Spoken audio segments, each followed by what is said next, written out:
You're listening to the 49 Carats Podcast, a 49ers Goldmine production with Stephanie Sanchez.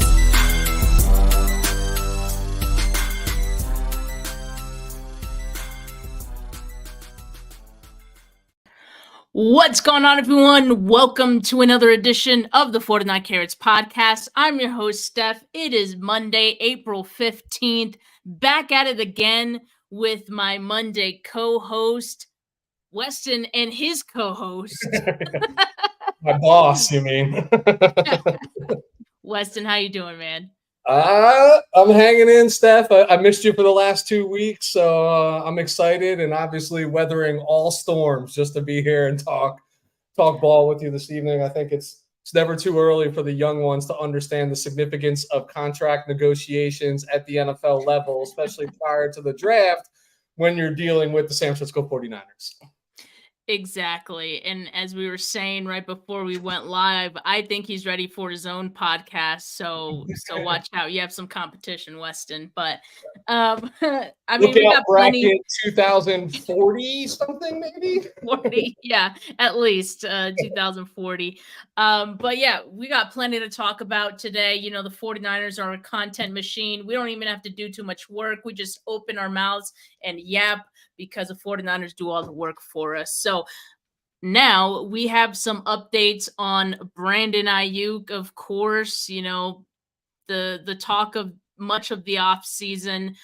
He's expecting a extension with the 49ers. And one of the things that happened over the weekend is, well, you know, if he's following the Deebo Samuel school of negotiations, it was about that time that he unfollowed the 49ers on Instagram. So that's what he did.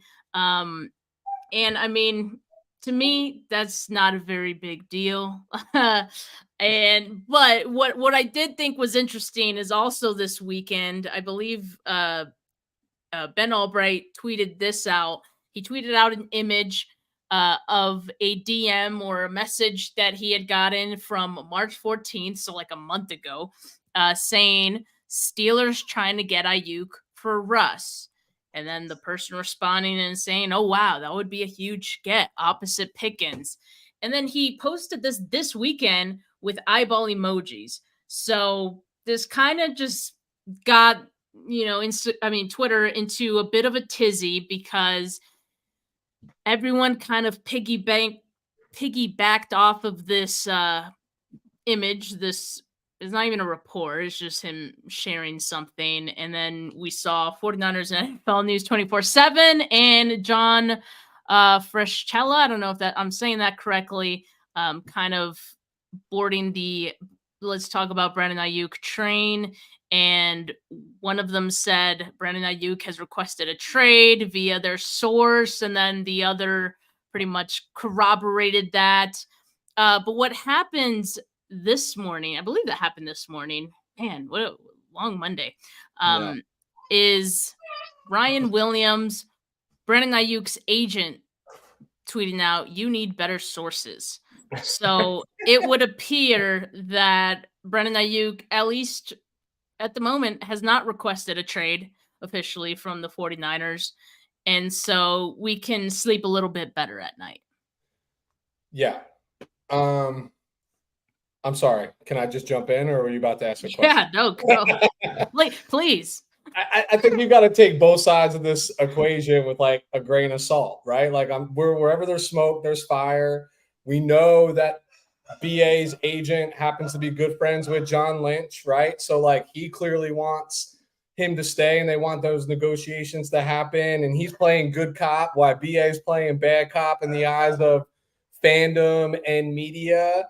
But, like, the stance on this should never change. A, this is lying season. We know that to be a fact. B, like, yeah, I don't care if the Steelers are interested. I don't care if the Broncos are interested. I don't care if the Buffalo Bills are interested. Like, I literally don't care. They should be interested if they're football teams that are serious about winning. And if this guy's got contract negotiation issues going on, you might want to swoop in and see what that's all about. At the end of the day, BA's fate lies in the San Francisco 49ers brass hands. It does not matter if he wants to unfollow them, request a trade, do whatever it is. Shout out to Miss Dad. Who's better than her? She's literally giving me fatherly advice and motherly advice on this one right here. Miss Dad, we have to work on it. But in any case, like, it's what's different than it was than what how we expected this to unfold. We know the 49ers don't extend pre-draft. They just don't. Like, they just don't. What else did we think was going to come of this? And you knew it was going to get heavier as you get to the pending event of the NFL draft. But I really don't think anything changes. In fact, I think we got good news, right? You just saw Devonta get his contract, right? I think that's more of the blueprint for where you're going to see BA land. Good. Now there's something that is like tangible that you can really and realistic to start conversations around. I think that's a feather in the 49ers cap, right? Is getting that piece of information out there prior to any draft, whatever. I just don't think anything's changed from now till the day after the Super Bowl when his family was saying, we're out of here, you know? So this is interesting, right? Obviously, Devonta Smith getting his extension earlier today does impact Brandon Aiyuk in some way. Now, I thought it was interesting what you said is this is good for the 49ers because now it gives them kind of, an idea of what they should be kind of aiming towards or the ballpark of it. And people have different opinions about this, right? Because people seem to think, oh, the 49ers are waiting. Why do they wait so long to get these contract extensions done? Everyone else sets the market or resets the market, and the 49ers probably end up having to pay more at the end. But I think right now, in April, we see this Devonta Smith deal get done. I think it is good for the 49ers because I do think it gives them a bit of an idea of what to work with here. If you look at both of these players' numbers from 2023, that are quite similar. And sure, the internet, Twitter, is in this bit of a debate. Who's better, Devonta Smith or Brandon Aiyuk?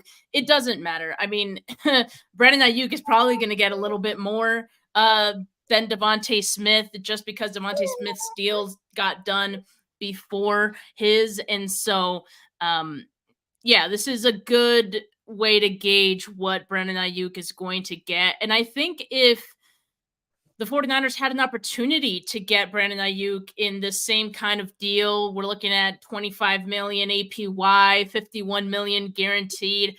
I would think they'd run to get that deal done, right? And so I think for the 49ers, like you said, this is good. And I do also think they shouldn't wait too long because we also have CeeDee Lamb kind of waiting in the wings for his extension. And we know that one's going to be big. We know the Cowboys probably, going to dish out a good amount of money for that one. So I think if they get Brandon Aiyuk's deal done in between Smith and CeeDee's, I think they're in a good spot to get something that's not too crazy.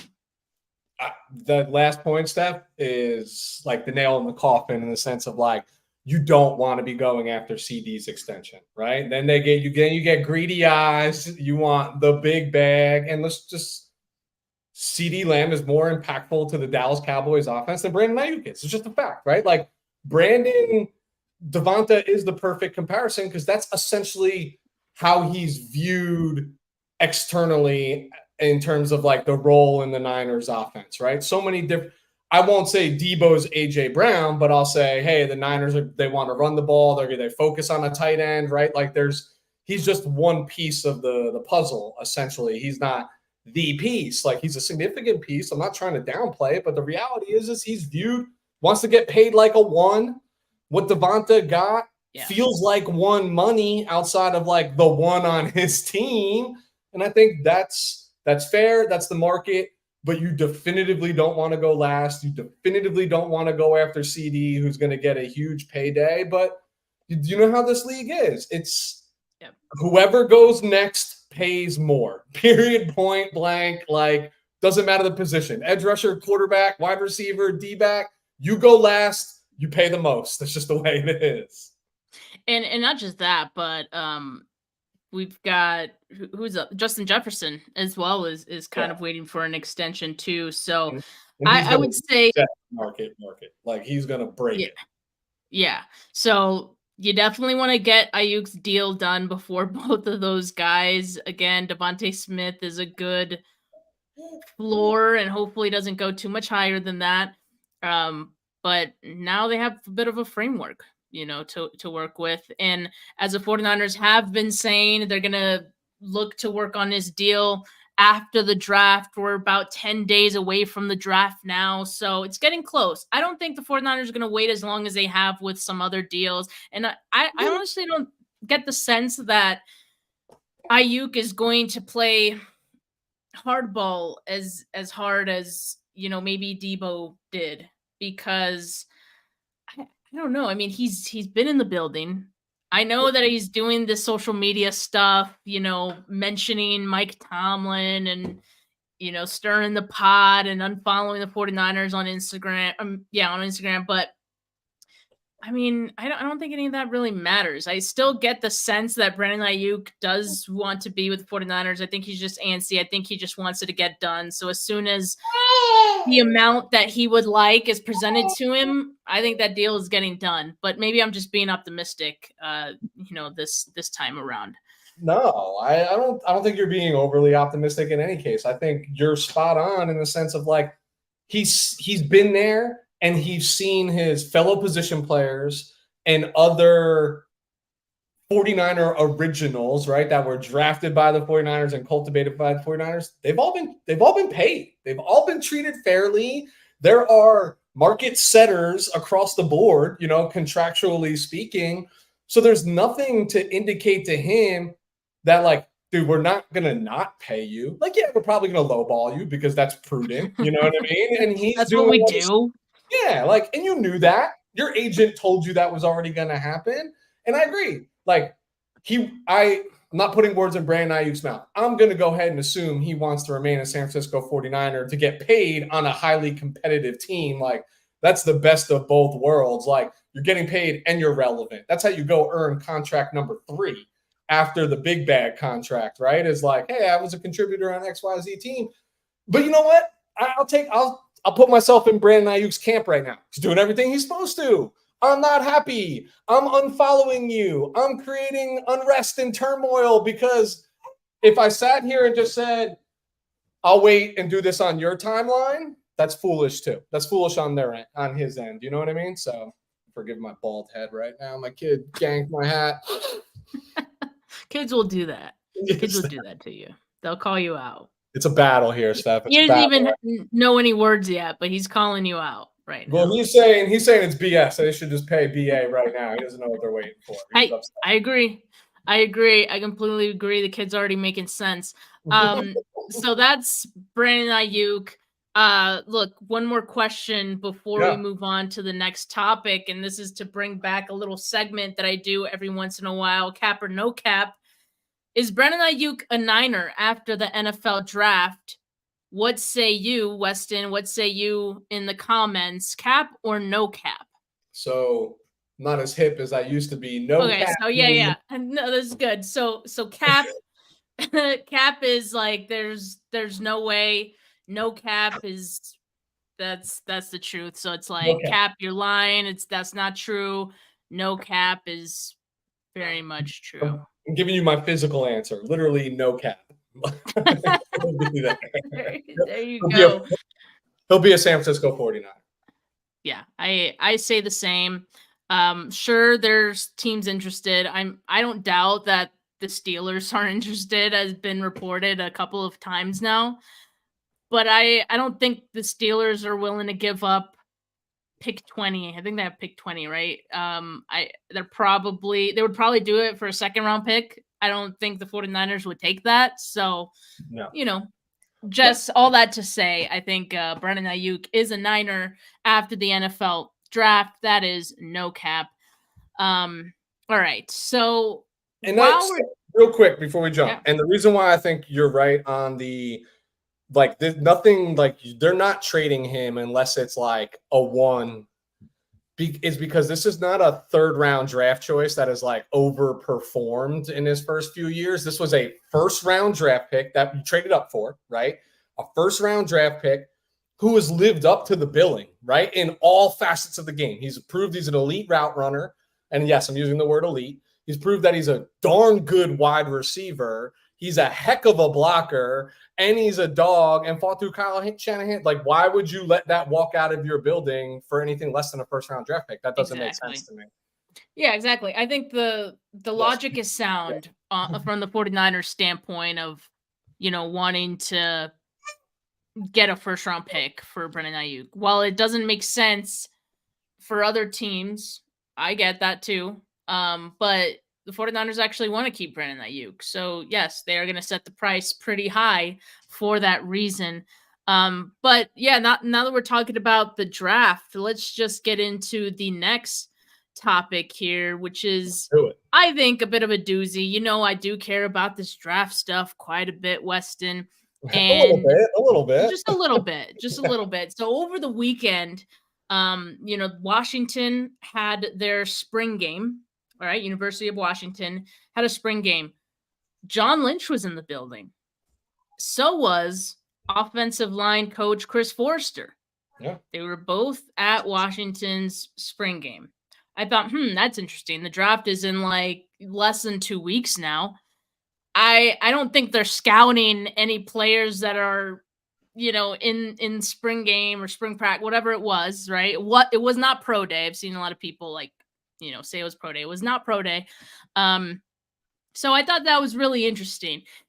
And this comes after a discussion that was had with my fellow Bully Ball co-host, Jason Aponte, who got the chance to speak with Mel Kiper. Mel Kiper, sometime last week or maybe the week before that, had the 49ers choosing Washington right tackle Roger Rosengarten in his latest mock draft, right?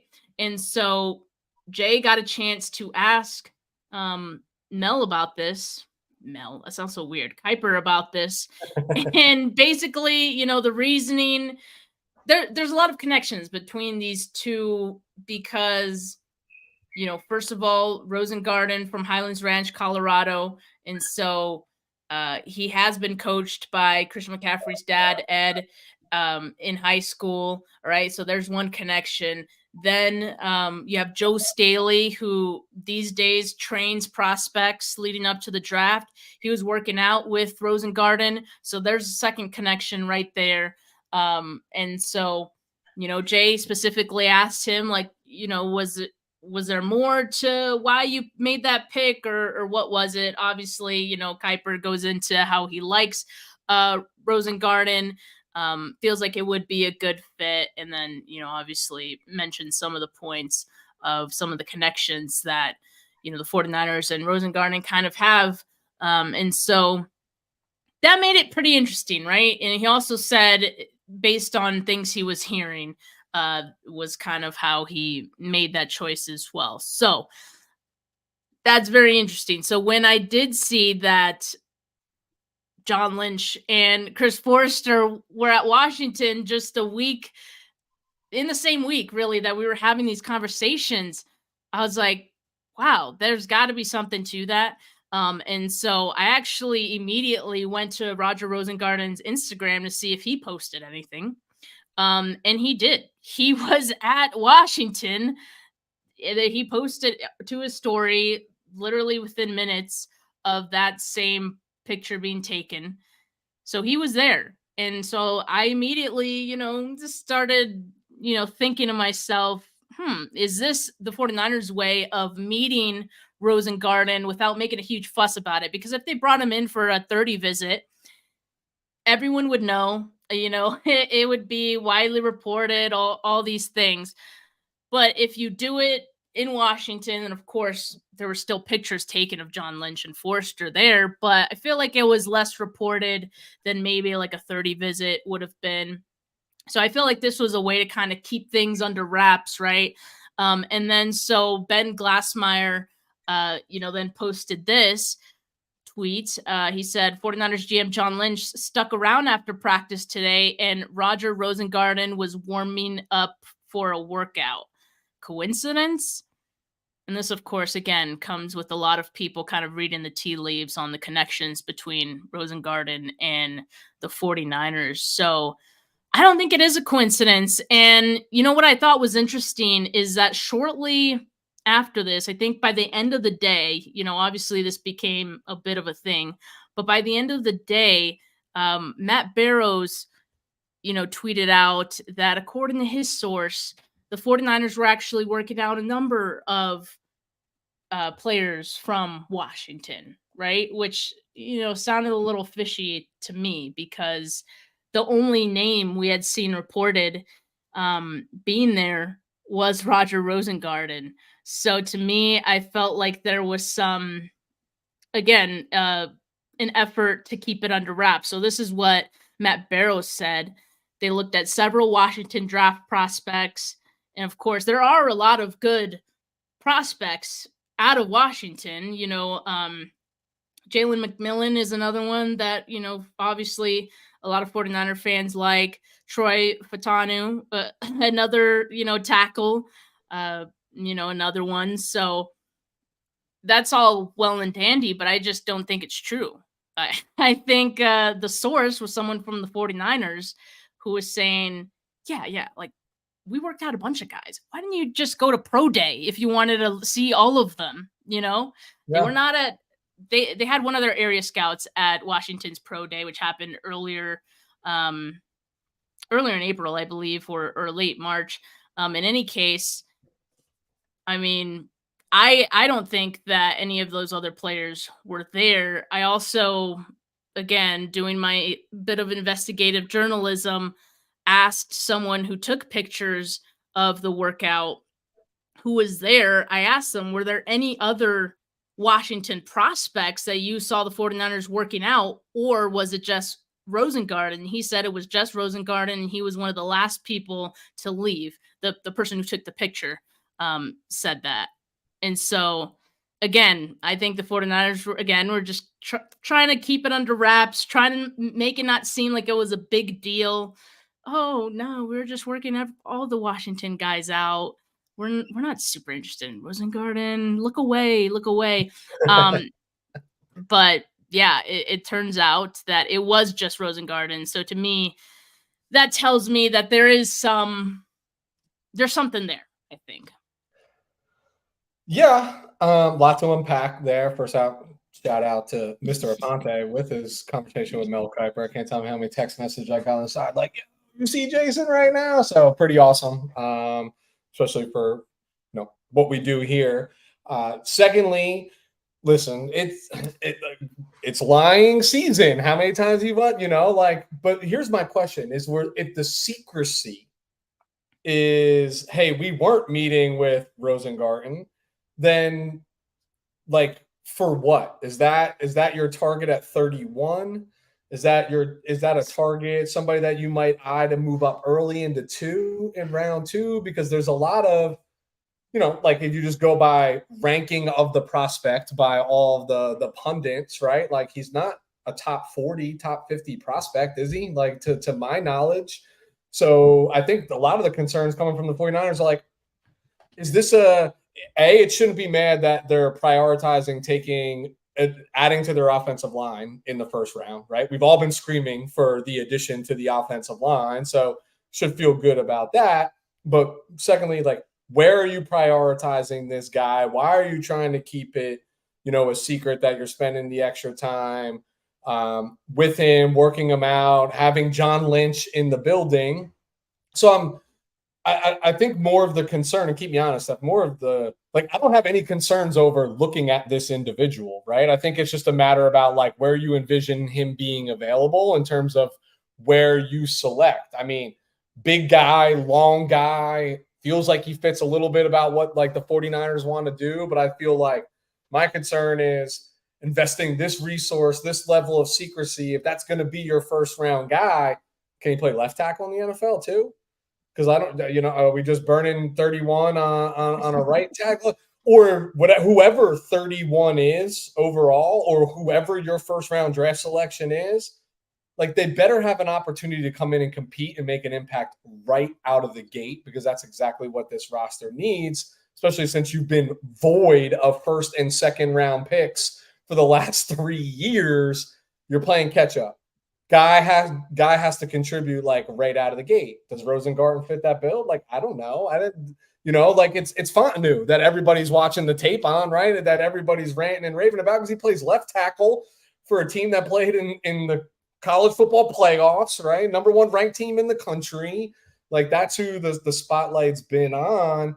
I just have never understand the cloak and dagger and like the being so coy about certain things. Like, I get it. Like, this is the NFL, dude. We have 65 scouts that work for each team. Like, we all know who Roger Rosengarten is. Like, you're not hiding anything. And guess what? Everybody's interested in him because they need offensive talent. It's just a matter of like where do you? My question back to you, Steph, is like, where do you think they have him pegged? Like, as a fan who's consuming this and as somebody who presents to the media, like, is your intuition telling you that all this secrecy is because they look at him as that bottom of the first round pick? That's a good question. And that's a great place to take this conversation because Rosengarten has a second to third round draft grade. And for all of the feedback or responses that I saw to the 49ers being interested in Rosengarten from this weekend, a lot of people like the connection, feels like it makes sense for the 49ers. It's a great fit, all those things. But the caveat to almost everyone was, but a little too early at 31. Now, we do know that the 49ers don't care about perceived value of a player. If they have a certain value on that player, that regardless of it being higher than anyone else, they will take that player where they see fit. And they don't care if it's higher than the consensus. So all that to say, maybe they're higher on Rosengarten than, other teams are. Maybe they feel like he's worth it at 31. Maybe they feel like he would be their second round selection. I think that would make more sense, right? For him to be second round. If you feel like you really want him and he might not be there at 63 or 64, whichever pick they have, I don't even remember, then move up from that spot, right? But yeah, I think 31, personally, I think that's too high for him. And yeah, I mean, I've been banging the table for the 49ers to go best player available in the first round, basically. And I think based on the moves they've made to this point in the offseason, I think they've set themselves pretty well to do that comfortably, right?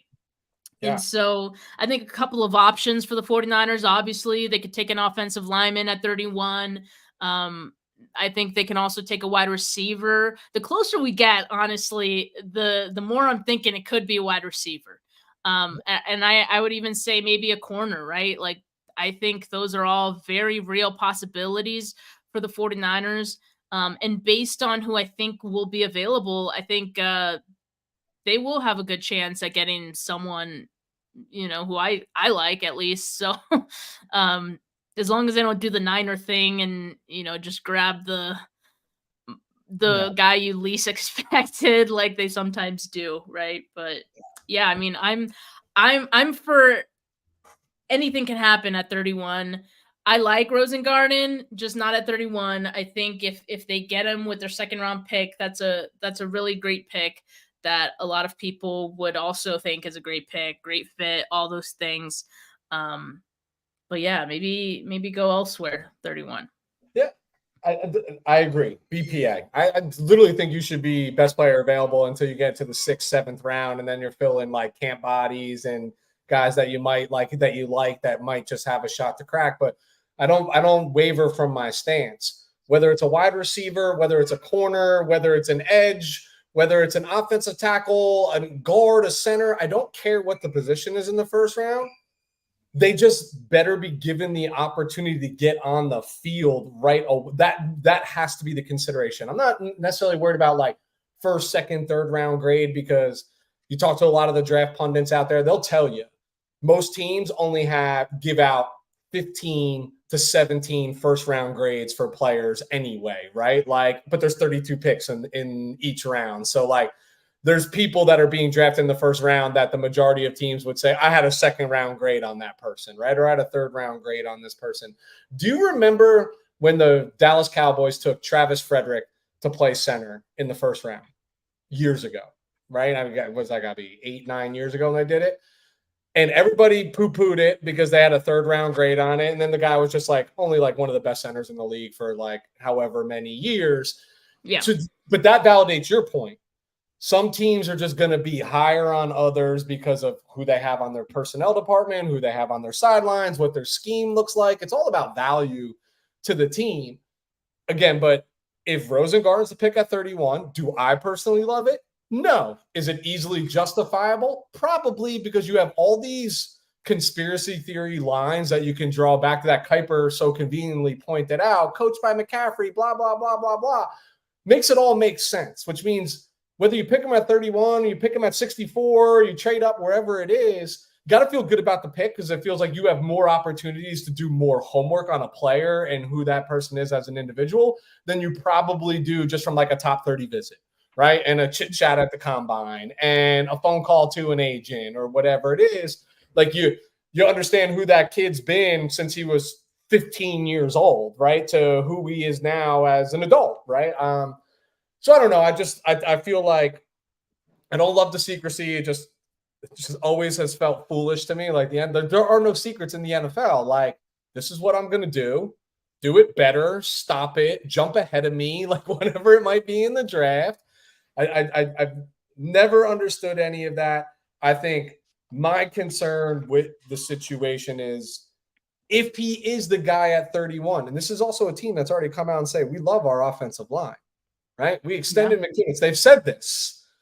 So that to me tells me that like, if you draft somebody at 31 that plays on the O-line, are they going to get a fair shake to come into camp right away and compete? And if they don't, then you wasted the 31st pick in the draft. That's the way it is. And that's a great way to look at it. I hope the 49ers look at it the same way. I hope fans look at it the same way if the 49ers don't take an offensive lineman at 31, right? Because I think a lot of fans are like transfixed on the idea it has to be an offensive lineman. We won't accept anything less. This is the biggest need. And now I think we're kind of turning towards the reality that it could be something other than that. I'm personally comfortable with it being something other than that.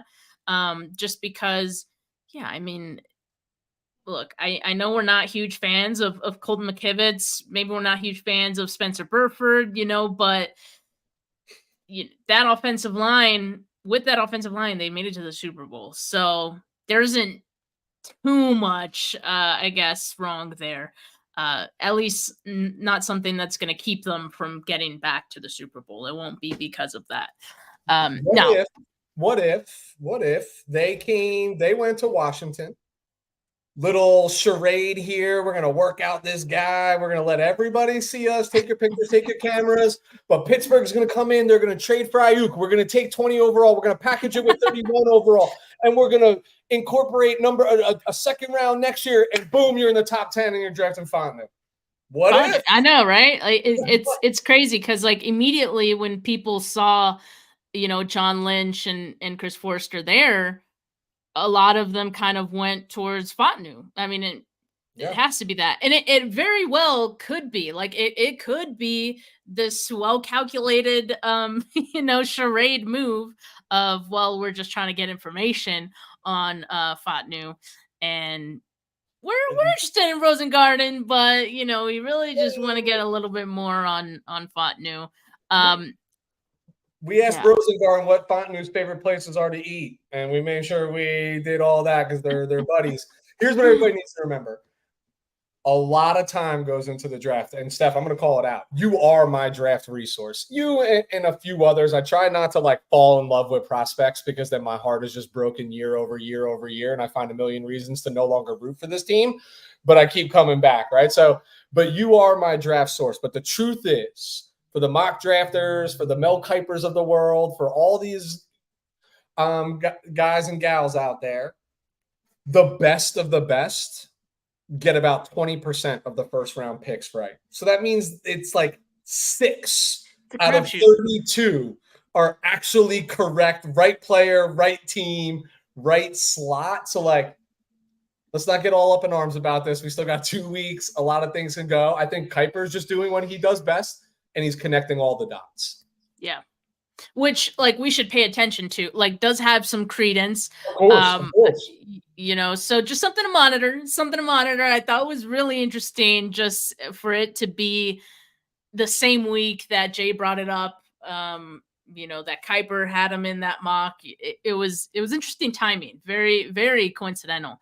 But speaking of the draft, while we're still on the topic, I mean, we've gotten more reports of who the 49ers are bringing in for 30 visits. All right. These are 30 visits that the 49ers and every NFL team are allowed before the draft. All right. So, you know, I'm sure different teams kind of work these different ways. For some teams, like, the majority of their 30 visits are players who they are interested in the first round. For the 49ers, are kind of all over the place. In fact, if you look at some of the names, a lot of them are later in the draft kind of guys, but I will list them out here because we did get a couple of new names that we found out about today. So we've got Florida State linebacker Tatum Bethune. He posted on his Instagram that he was at Santa Clara 49ers facility. That, I'm assuming, was a top 30 visit. He's a seventh round grade to priority free agent. By the way, yeah, added draft grades to the draft sheet. Still in the process of finishing them all up, but most of the names you'll see here do have a draft grade. So, you know, I don't want to hear the question, Steph, where is he gonna go? It's like, it's in the draft sheet now. So please look it up. And then Eric All, tight end out of Iowa. You know, those tight ends out of Iowa never steer you wrong. He has a top 30 with the 49ers. And what had been reported before from Tony Pauline was that he had drawn a lot of interest from the 49ers. So the 30 visit definitely would suggest there is a lot of interest there indeed. Then we got cornerback DeCamarion Richardson out of Mississippi State. He is one of the fastest corners at the combine, and he has a 4th to 5th round grade. Corner, another big need, like we were saying, for the 49ers. So I want to say the majority, actually, of the 49ers 30 visits so far have been towards the secondary. So something to keep an eye on. We also have Ohio State defensive tackle Michael Hall Jr. We have Florida Atlantic defensive lineman Evan Anderson. We have Oregon linebacker Jamal Hill. That will now be the 49ers' second known contact with Jamal Hill. They met with him after his pro day, and of course the 30 visit coming up.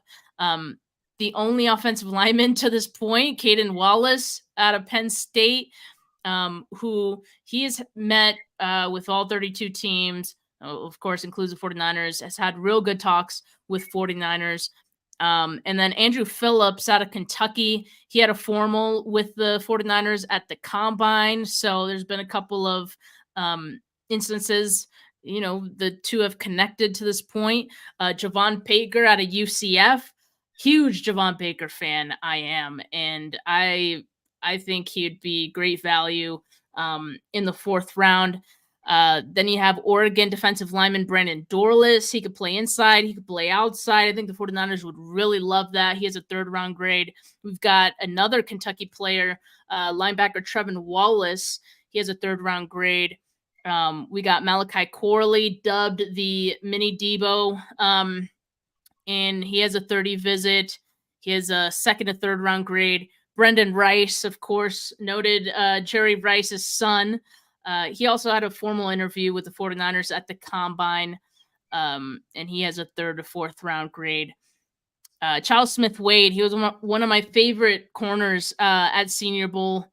He has a 30 with the 49ers. You could probably get him later in the draft. He has a 6th round grade. He had a formal interview with the 49ers at the combine as well, met with all 32 teams at the Senior Bowl. Marshawn Nealand, has a 30 visit. He'll probably go maybe end of first, early second. And Tony Pauline actually earlier today said that the 49ers were hot on his tail or trail, whatever the saying is. But Pauline thinks that, because of the moves the 49ers made in the offseason, free agency, you can cross the 49ers off the list of teams still interested in Nealand. But as we know, the 49ers can't help themselves with defensive linemen, so I wouldn't rule it out. Maybe it's a little unlikely now, but I wouldn't rule it out. And then we also have Utah safety Sione Vaki. Bunch of connections between these two. They have met up to 7 times throughout the pre-draft process, the 49ers and him. They met at the Combine, top 30 visit on deck. I think so the top 30 visits for the 49ers are happening this week. So stay tuned. I mean, I've started following a few prospects on Instagram just to kind of, see where they're at, see what they're up to. That's how I saw the Tatum Bethune news. And so if you guys happen to see anything, tag me, send it to me. I love when you guys tag me and stuff because, sometimes I'm not always on Twitter. Well, despite what you might think, I'm not always on Twitter, guys. So I don't always see everything, although I do a good job of tracking it all down at the end of the day. So, yeah, I mean, that's where we're at. I think we're at about like 16 maybe known top 30 visits. So still a bit more that we can find out in the coming days. So yeah, we'll see what's going on there. Yeah, and Vake is awesome. Yes, Sione Vake, safety, running back. He's an interesting player from the Bay Area, grew up a Niners fan. I'm a huge fan of his, and we'll see. We'll see. I think the 49ers could get him later in the draft. So, like I said, there's been a lot of connections between those two. Now, Go ahead.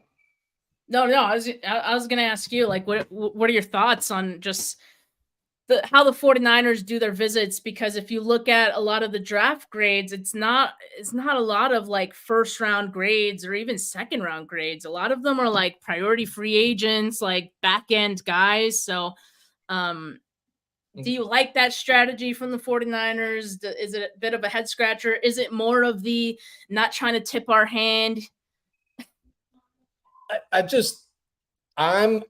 like the strategy, and this is not just me being a homer. I like this strategy because we've always applauded the 49ers with this regime of finding those diamonds in the rough late, right, in the draft. This is probably how they do that, right? Doing a little bit better homework than maybe some of their counterparts on some of these players that, like, if you look at the ones that have the later draft grades on them, they all feel like position of need. What I was saying before, right? Early, you might want to go BPA, who gets in, who doesn't, and then let's fill the gap. So, like, let's not pretend that this team is not littered with impact players that weren't drafted in the 5th round or later. Like, all I got to do is go to our starting quarterback to prove my and in most teams, if they didn't have the last pick of the draft, this guy would have been, an undrafted free agent. Like, that's what it would have been. That was just prudent of taking the quarterback with your last pick, and look how that worked out. I love that it's like, here's the reality. First round draft picks, you got plenty of information in. You could talk to every team. You could talk to every person. Like, you've seen every tape. It's spotlighted. It's cut. The film is that, you know what I mean? But like with these later round guys, like, that's what separates, I feel like, the top teams in the league versus the bottom teams in the league. Bottom teams in the league, they're always littered with first round draft picks. Half of them don't even work out. The teams that compete have contributors from every round in the draft on their roster, like up and down. You do those visits, you want to find somebody with the dog mentality. You want to find somebody that's got your locker room mentality. You want to find somebody, that's how you do it. Another thing I love about the list that you put together is outside of defensive back, and I'm not saying corner or safety because it's a combination of both, and I think we definitely lack depth there, maybe even starting presence in some particular cases. I didn't see any other position like overload, right? that like tips the hat of like, here's our primary. Would I like to see a couple more offensive linemen on there? Yeah, probably. You know what I mean? If like, again, an area that we need to bolster later in the rounds, like you got to find your depth, because guess what? The depth from the years past, 2-3 drafts ago, those guys aren't going to make this route. Like they're not your depth go forward. They're not going to have impact go forward. You've seen enough to know this. We've seen enough to know this based on how you've developed the starting five of this offensive line. But I think it's just prudent strategy to say, like, got it.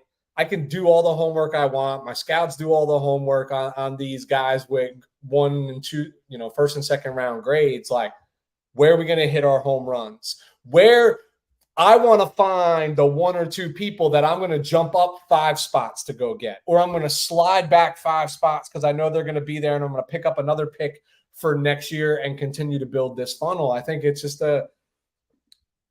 I'll say prudent, because it seems like it has worked since 2017 for this particular regime.